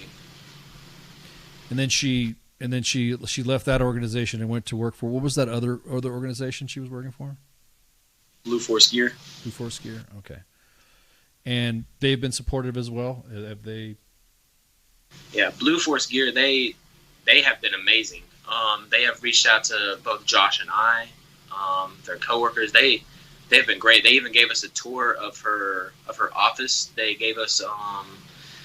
We didn't know what it was at first. We thought it was just a little box that they were going to give us, a little like mag holder box. But actually, it was a picture of her on there, and they gave us her little cowbell, this bell that they that she had when she would make a big sale. she would ring it and be obnoxious with it. That's her. Yeah, they gave us a tour and they gave us some things from her desk. They've been very great. They even went all the way down for the services. They were there. They've been talking to us every day, making sure we're okay. You know, that I give all credit to Blue Force Gear. That is one amazing company, and I'm very thankful that she worked there and that, you know, they were there for her. Guys, I mean, Blue Force Gear, fucking the 3rd Infantry Division. Who you wanted to give a shout out to your leadership? This would be the time to do it. Who's your command sergeant major and who's your battalion commander? Battalion commander is Lieutenant Colonel Hodermarsky and Command Sergeant Major Kunkel. Yeah, they have been great. Captain Chisenhall, First Sergeant Stewart. They have all been amazing. Even all the way down, you know, our Ops Sergeant Major. He's been amazing. All of them. Sergeant Major Beveridge, like I couldn't ask for better leadership in a time like this. That's what it's all about, man. That's what it's all about. Sergeants, that's what they do. That's what NCOs and that's what true leaders do. You know, that whole, it's not about going to JRTC or having a fucking ball. It's about having true leadership. You know what I mean? I don't know if you guys heard me ranting on SFAB earlier, but that's what matters most. Soldiers are our credentials, man. You guys are our credentials. You know what I mean? As leaders, the work can't get done. The mission can't get accomplished without you all. So it's like, you guys are our individual sensitive items. You guys are our weapon systems. You know what I mean? And it's awesome that your leadership has done this. Definitely. Even down to the PL, like he just got there not too long ago, and I remember a couple days after it happened, he pulled me in his office. He said, "Look, Sergeant Smith, I know we had just met and everything, but if you ever need anything, you know, I got you." And that really meant a lot because I'd only said maybe 10 words to him. Right. So to him as well. That's a testament to true leadership, man. That's the way it's supposed to be. Even though it's an LT, we'll give it the fact that it's an LT. We'll give him that. Because he's prior enlisted. Yeah. So there you go. Yeah, that's what it was. As long as he wasn't a West Pointer. Just kidding. Because I don't know who is a West Pointer here, and I don't want anybody to get. Oh, there you go. But I don't want to get anybody to get mad. If there's anything you guys want to say before we take a break and. Really, just for everybody listening, just please pay attention to the signs, because just like Zach showed signs, I'll be honest, and I'm sure these other individuals have too over the past few weeks of just domestic abuse, the way that they talk to their loved ones, if they're talking to them a little extra, a little aggressive, calling them out of their names. I'm starting to realize that is a huge sign. So just please look for that and do what you can so it doesn't escalate to what happened. Yeah. All right, guys, go ahead, Blake. Just know how to pick up on the signs and read them before anything catastrophic happens. You know, don't be afraid to just cut ties, say goodbye, and just leave. Well, again, you guys, thank you so much for hanging out. We hold you in brotherly embrace, man. The WTF Nation right now is giving you some big hugs, and and again, shout out to your leadership and then shout out to where she worked. We're gonna get more information out, and obviously as the story develops, we're also going to be working with other individuals to highlight this. We're also going to be WTF Nation and U.S. Army WTF Moments has been invited to a domestic violence awareness event that's happening in San Antonio, Texas, and so that we're going to be part of, and it's just to raise awareness, just to be there to hang out, break bread. Hopefully your bosses will let you hang out and go check it out and all that. But again, guys, thank you guys so much for hanging out. Thank you for having us. Guys, we're going to go ahead and take a quick break, and then again, we'll I got to talk to the guys in the room, and then other than that, we'll be right back. Shots. There's a lot of tough talk on Twitter, but there's not a lot of real talk. The voice of U.S. Army WTF Moments. This is WTF Nation Radio.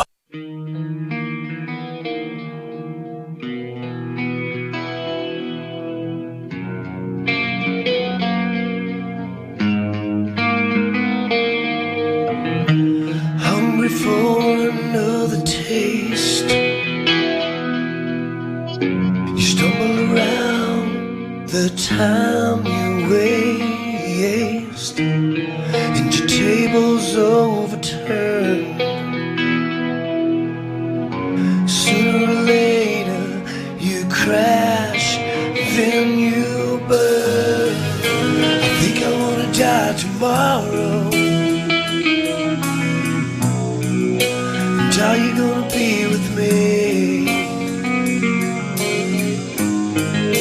I think I wanna die tomorrow, 'cause I'm out of time and I'm out of my mind. The simple ways come and go. Still I love the way you turn me on. But I just can't find the words, 'cause everything I say sounds so absurd. I think I wanna die tomorrow. Tired of being with me.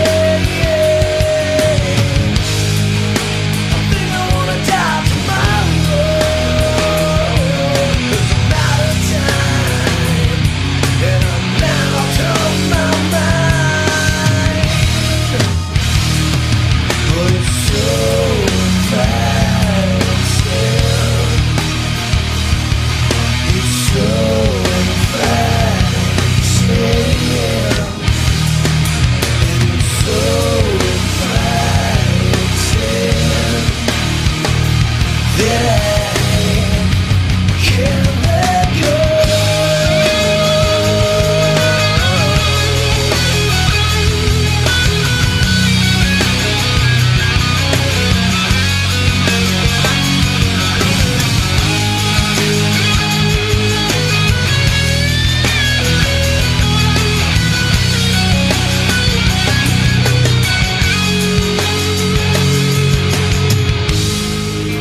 I think I wanna live tomorrow. So will you come and breathe with me? Think I wanna live tomorrow. I'm tired of being with me. Think I wanna live tomorrow, 'cause I'm out of time and I'm out of my mind. I don't care what you say, I don't care what you need, I don't care around my heart, just to stare and watch it bleed. I don't wish upon a star, 'cause I don't care who you are, 'cause I'm out of time and I'm out of my mind. You can't save me if I can't save me, and you won't follow if I keep falling in, and you won't listen to what I'm saying, 'cause I'm so broken.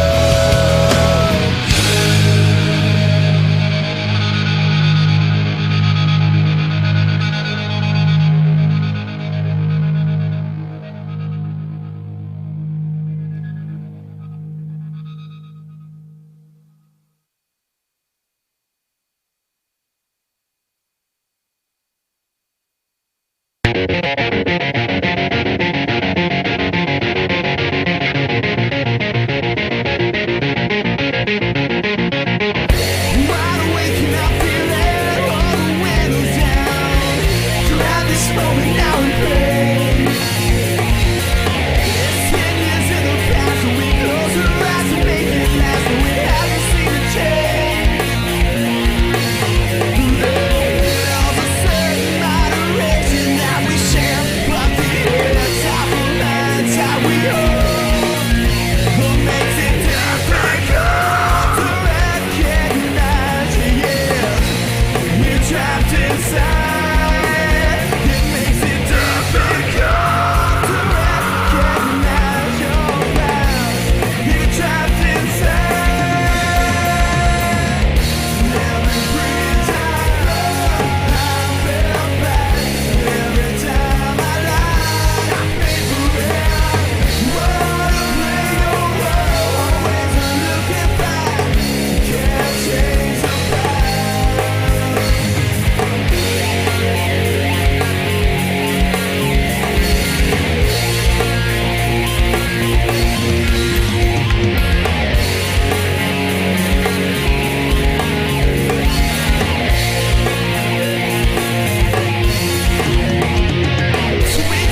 to keep the eye on the ball.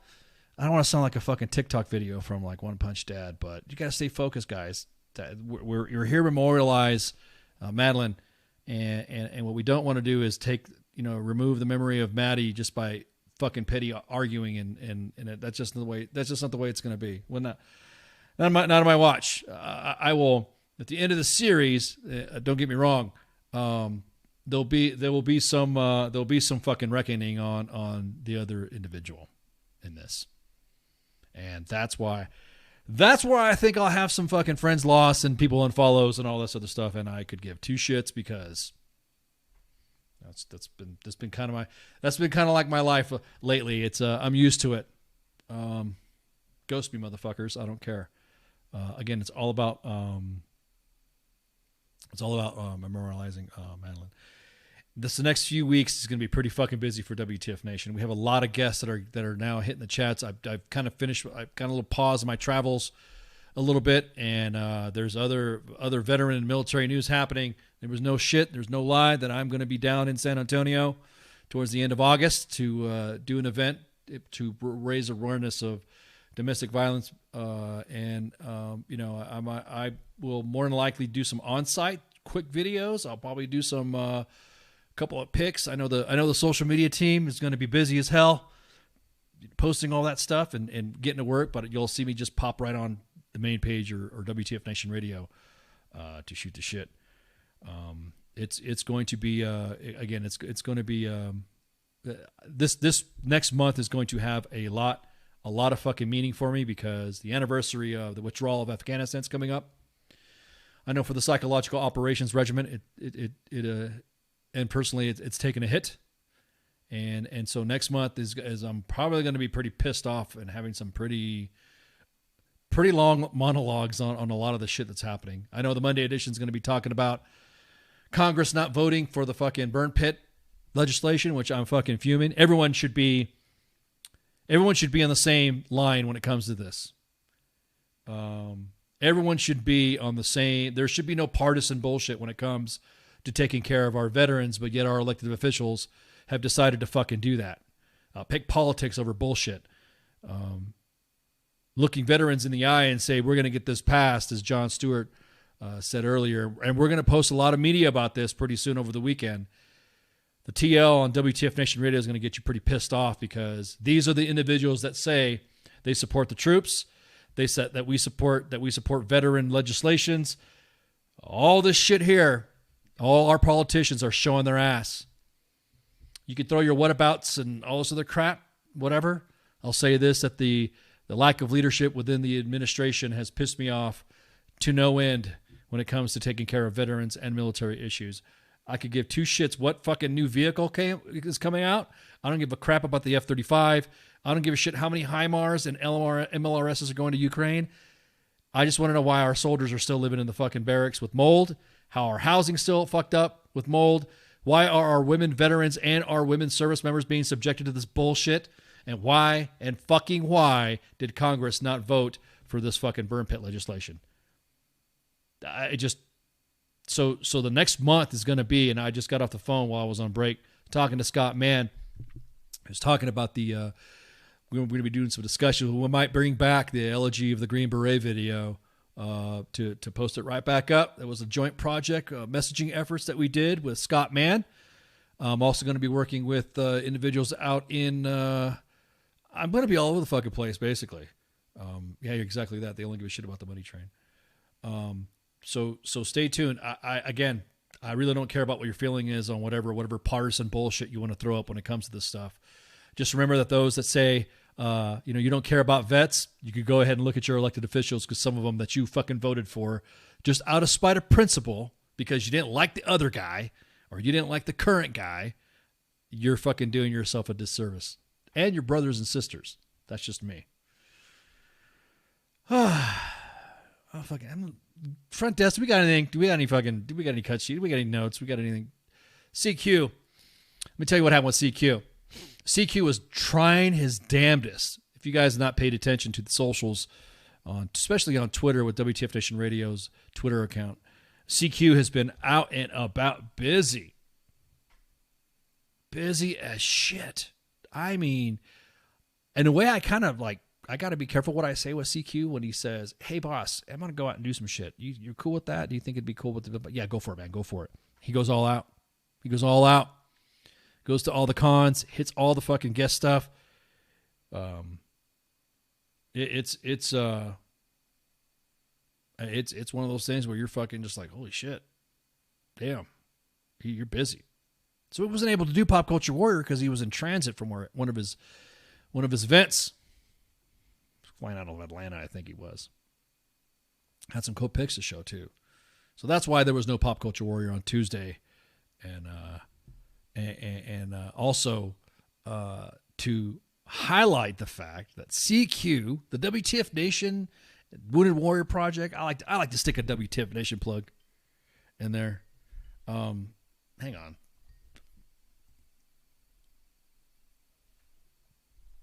WTF Nation Radio, you're on the air. It's D-Max. What's up, D-Max? How you been, man? You got to talk about my niece. Come on, she broke a record. Well, what'd your record? What'd your niece do? Tell us what your niece did. She's 19,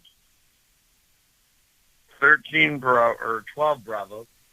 What's a 12 Bravo? Graduated Savage. What's a 12 Bravo? She graduated combat engineer. That's right. So your niece is a combat engineer, graduated sapper school. Why do you like stealing my thunder? You were like the last thing I was going to talk about, but go ahead. She's your niece, so go ahead. She graduated sapper school. Yeah. That's what I'm talking about, man. She's going to Ranger School next. That's what I'm talking about. That is what I'm talking about, man. Congratulations, D-Max. That's some good shit. She's a beast. Bro, I'm telling you, man. She's a better soldier than me. I don't have a sapper tab. I don't have a Ranger tab. That's fucking baller as fuck. That's badass. I mean, that's right. That's badass, bro. You should be proud. Proud of D-Max's niece. You should, what we're going to do is, I got the link to your story. I was going to throw that in the story lineup anyways. Oh, she has it in her story when she was hallucinating, when she was hungry. Dude, that's so awesome, man. Graduating sapper school for a 12 Bravo for a combat engineer is a big deal. And then going to Ranger school after that, dude, that's beast mode. She's badass. That's way more than I've ever. She's 19. Yeah, 19 years old, bro. That's awesome. If I could turn the clock back, I would, man. She's already tapped. Yeah. At 19. Yeah, she'll be tabbed at 19 years old. Yeah. And blowing shit up. Airborne. And who knows? Yeah. Maybe she'll go for special forces. Dude, yeah, exactly. Yeah, go to our assessment and selection, GoArmySoft.com. Just let her know if you need some help. I'll help that shit out. I want to get a packet together. I'll get her connected to some of the right SORB recruiters, Special Operation Recruiting Battalion recruiters, and I'll get her opportunity to fucking put her in a packet so she can go to attend selection, any selection she wants. PSYOP, Civil Affairs, SF. Fuck yeah, dude. Yeah. All right. Take it to the top. All right, brother. Thanks for calling. We're going to throw that story in the timeline anyways, okay? Oh, my bad. No, you're good. You're good. I was going to talk about that later, but I'm glad you called. That's good shit. Oh, my bad. All good, man. Thanks for calling. All right. All right, later. All right, later, brother. So D-Max's niece. I was going to post this up earlier, and I was going to do a little bit of brag about this. Like a brag.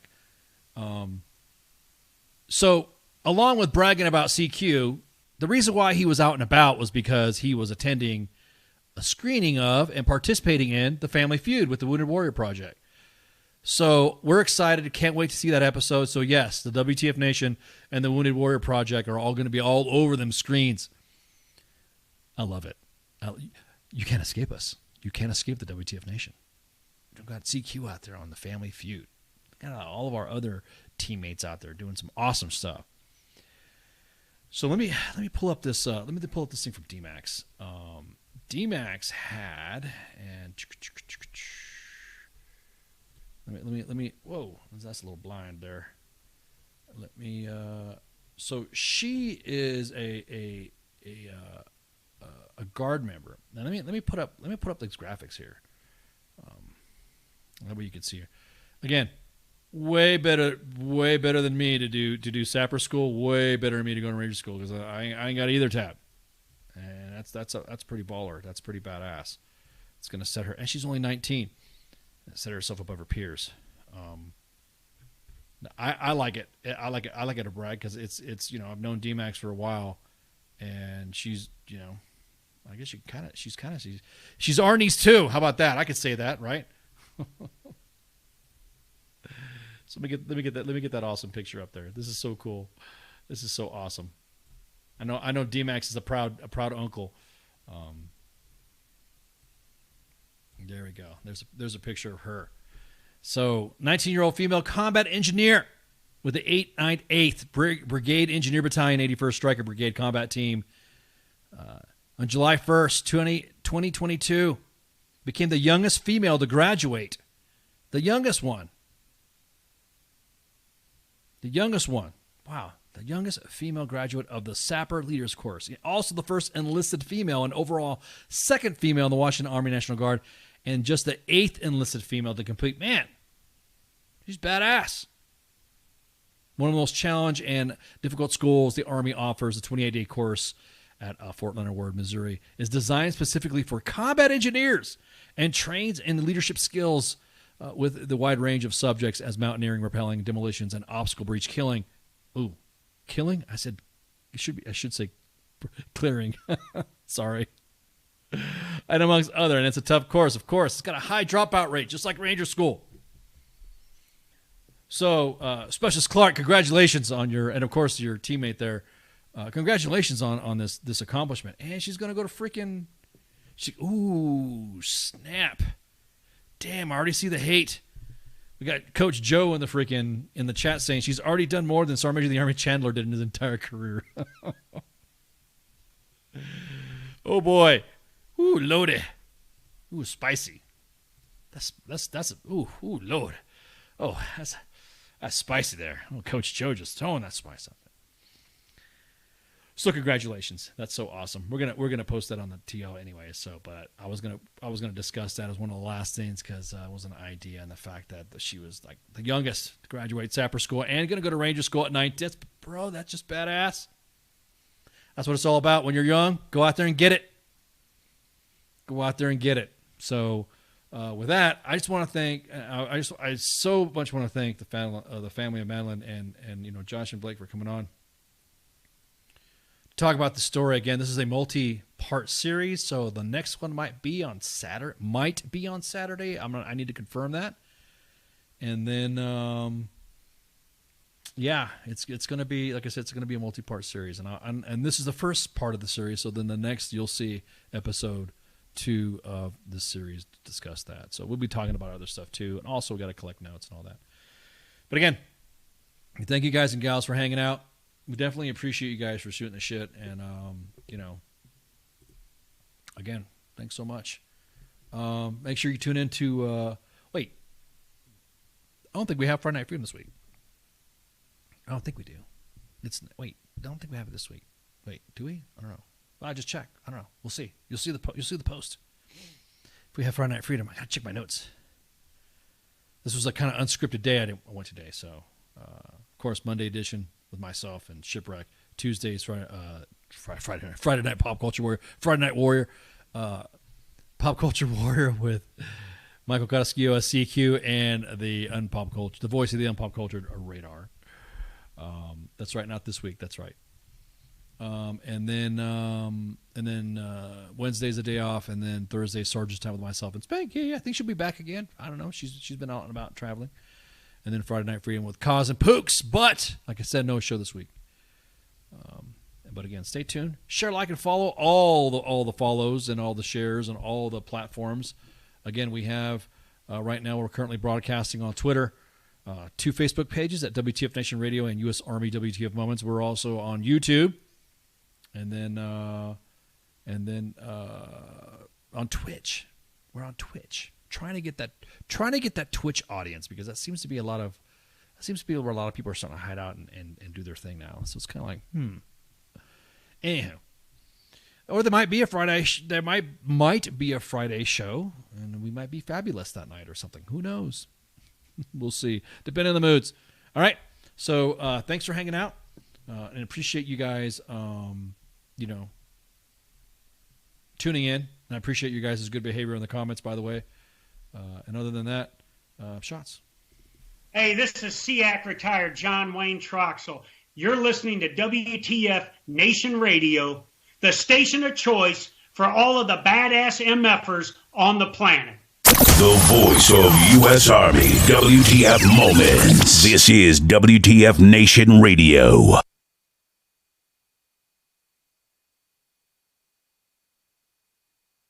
Everything stated on WTF Nation Radio is to be considered the opinion of the person that stated it, and not an official representation of WTF Nation Radio or U.S. Army WTF Moments. Price does not include tax, title, or license. Some assembly required. Each item sold separately. Batteries not included. Objects in mirror are closer than they appear. If conditions persist, contact a physician. Individual results may vary. Keep out of the reach of children. Avoid prolonged exposure to direct sunlight. Keep in a cool, dark place. And please enjoy the show. Shots.